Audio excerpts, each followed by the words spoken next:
ladder truck spraying the water into that wall of smoke, flames underneath it. They're trying to keep it at least contained. This big recycling plant here in North Knoxville burning hot. We've heard explosions in the area. That's because there are propane tankers involved in this fire. And then I heard like a boom, and I come outside and I seen all this smoke, and I was like, okay. The fire is moving into different parts. Our crews have been moved back multiple times. They actually just pushed us back even farther once again.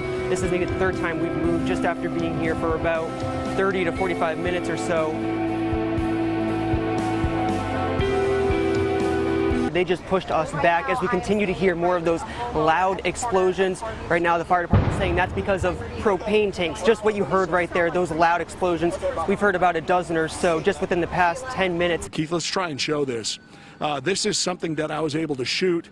What I did is I walked up next to this building and then back through the woods. That's the main meat of the fire. That's the recycling plant. There's the railroad tracks that separate these homes and this business, and the fire is right next to it. There were mounds of materials there because of the black smoke, likely plastic. There are paper and cardboard, which is one of the reasons the fire probably started and spread so quickly.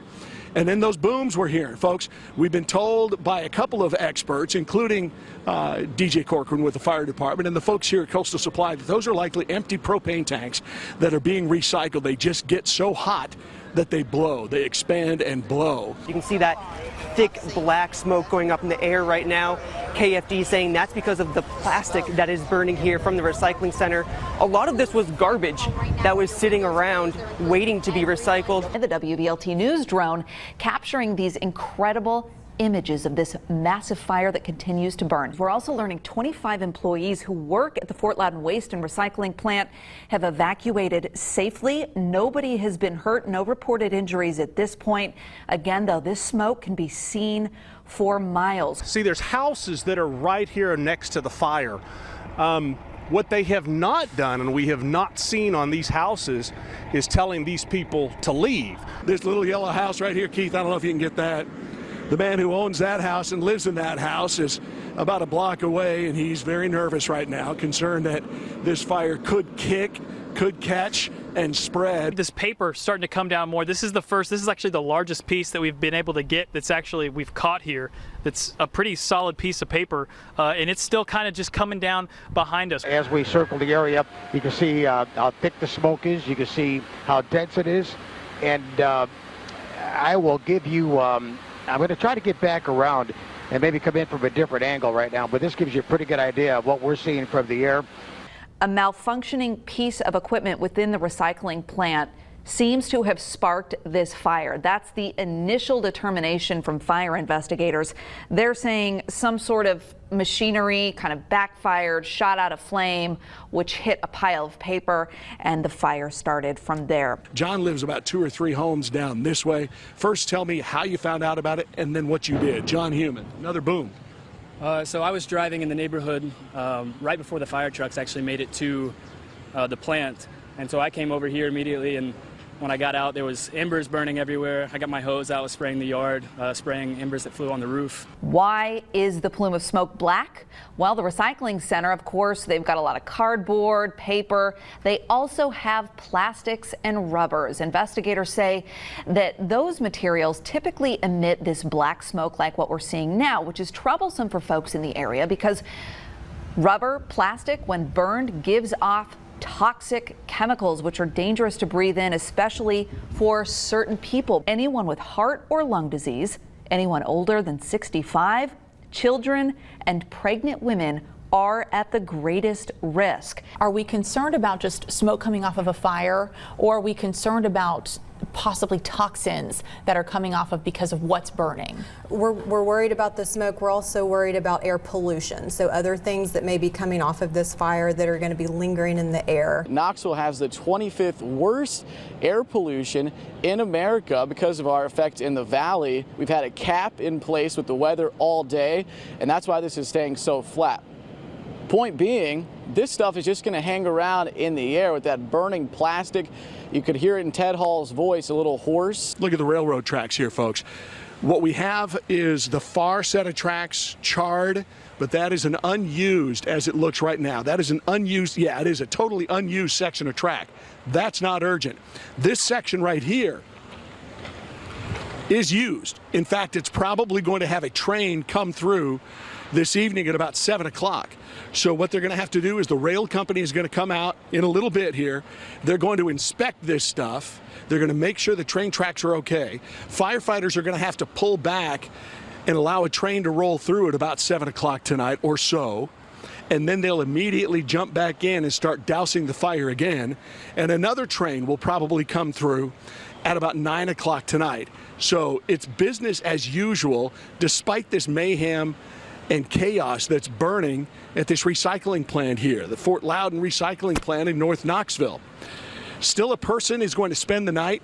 This is the air conditioning company that we have talked about all night. We're now in their backyard, essentially, showing you where the fire has been burning and still is. They're going to keep somebody there all night just to keep an eye on the building. This smoke plume was coming right down Atlantic. We were pretty much right underneath it. There was paper falling out of the sky. If you've ever been at a barbecue that you've lit the newspaper, it was like that. It was very bizarre seeing that. That has now pushed further to our east away. As we continue to look at these incredible images from the sky, our Eye in the Sky, Pete Michaels, a quick update for you. Police are now evacuating about 65 homes in the area from Pershing to Cornelia. They are going door to door. He's going to get your dog? Yeah. Good luck. This guy talked his way past police officers because he lives right up here and he's going to get his dog. We'll see if we can kind of see that happen, maybe be able to follow that. You guys okay? You guys okay? There's a gas line up here. There's a gas line on the tracks right there. Is that something to watch out for? We're on TV live, by the way, just so you know. So we got the fire burning here. Yes, it's really red hot right there. We just got back from our shop right here. This is you guys right here? Yeah, yeah. How concerned are you? Well, we're really concerned. Glad we wasn't in the shop today. Yes, sir. It is so big that Chief Meteorologist Heather Haley can now see it on her radar. So this is the perspective of that plume of smoke coming out of North Knoxville. Folks in Union County into Granger County, you could easily be seeing some of this smoke. This is cutting northeast across town. I know we've had a couple of messages from folks saying they are definitely seeing this in all parts of North Knox County, northeast Strawberry Plains. You could easily be seeing it. So this is perspective of that plume of smoke you're seeing on the right side of your screen from our drone, as well as the smoke showing up on the radar. 25 people working at this business, the recycling and waste plant, were evacuated safely. When fire crews showed up, they were working with about an acre-wide fire. That's grown to about an acre and a half. Crews desperately trying to knock that back, get it under control, and protect the many homes and businesses that are in that area.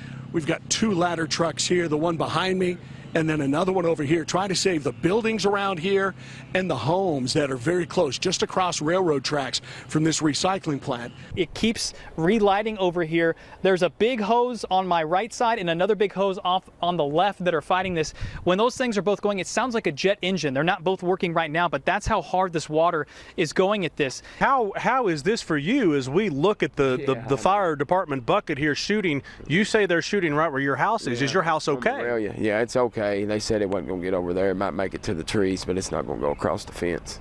Have you ever been a part of anything like this before? No, it's the first time I've seen it like that. But they knew it was going to happen, though. All that stuff laying around like that. So you say they knew it was going to happen. In what sense? City council's been out here, I heard, trying to get him to clean it up and everything because it's a residential neighborhood, and he was just like, he don't care. This is really compelling video coming from the Knox County Sheriff's Office from their helicopter. It shows you the scope of this fire. There's that yellow warning gas pipeline sign right there. And then maybe 30 yards that way, it looks like the fire's burning. This is Clearview Glass Company. That's what these folks, that's who they're working for. This is something, we just got the call. Whoa, something just blew up there. Wow. You guys get going. Yes, sir. Thank you. Good luck. Here come the cars, and everybody is coming to this area right here to see the fire. The thing that I would encourage you as you see the fire down the street, and here comes a police car right here, is don't come and try to see this in person. There's some firefighters you can see walking. It looks like they're trying to look for the next best place. You can see that little yellow sign. That's what you're talking about there, warning gas pipeline? Yeah, that's a gas pipeline. Yes, sir. So the fire... It looks like it's not getting no better. No, it doesn't. It looks like it's got plenty of stuff to burn, 30 yards away or so from that gas pipeline. The fire has not grown a whole lot, but the smoke is what is causing a lot of the problems right now. The real difficulty is that this is a big trash fire, essentially. So it's getting into the bottom of it, into the heart of where those flames are heating up from. Getting to the core of this fire is proving really difficult. Remember, it is at a recycling and waste center, so there's a lot of garbage everywhere. Getting to the epicenter is difficult. There are a lot of obstacles in their way. We have learned that they're working to bring an excavator in to potentially help crews get to the source of the fire. By the way, we are learning about what may have caused this fire. Apparently, a malfunctioning piece of equipment shot out a flame and then caught paper that was nearby on fire. That's according to KFD. Apparently, one of the plant owners told them that a piece of equipment, possibly a forklift or something similar to that, shot a flame out. That hit a pile of paper, and now here we are. We're looking at images from the WVLT news drone. This is our drone in the air over the scene. You can see that massive plume of thick black smoke. The fire was just, about chest high, about 20 by 20 feet around. So you were right there where it started? Yeah, we stopped at the gate. We didn't go on their property, but yeah, but then when the firemen got here, they couldn't get to it because all the cardboard stuff piled up out there, and they was trying to push it out of the way. And then by then, it just took the whole building over, and the firemen, they was just sitting there trying to save it, but they couldn't. See that cute little dog that's walking up the road right there? That's the one we were wondering about. If you don't care, come on over here real quick. This guy here a couple of minutes ago had to talk his way past the police who had the road shut off. He said, I got to get my dog. I just live up there. Your house is right over here. Everything's okay. Yeah, everything's good. Many of the walls at Fort Loudon Recycling and Waste have crumpled inward, and they don't want to go into now, the deputy chief says, because the walls are unstable. We are now inside the site where the fire has been burning. You can get an idea of how much has been contained, how much of this the firefighters have been able to tackle. This is the recycling plant. You see tons of tin, metal, these metal buildings here that have melted. What we have here are the ends being beaten back by firefighters, but there is an intense but condensed blaze still burning in the center. The hard part has been trying to get the hoses strung all the way back here, getting trucks in a position where they can then string the hoses and get the water pouring on the parts of this fire that need it. Now, you can see the hose, right? You see the hose. If you go about 50 yards past that, there's still dark smoke. That's where the intense center of this fire is still burning. They've managed to beat it back from the other end as well. That's where, if you were paying attention, watching us about 2 hours ago, we were down on the far end, the west end. Now we're on the east end of this fire, and it is much smaller, but it's not necessarily less dangerous. It's not necessarily less severe. It's just much smaller as they're managing to contain this thing. But the middle of it is hot. Most of the homes around us are evacuated tonight. People having to spend the night with friends in hotels or at a shelter. It's not clear when people will be able to move back, but we do know that fire is probably going to rage for days.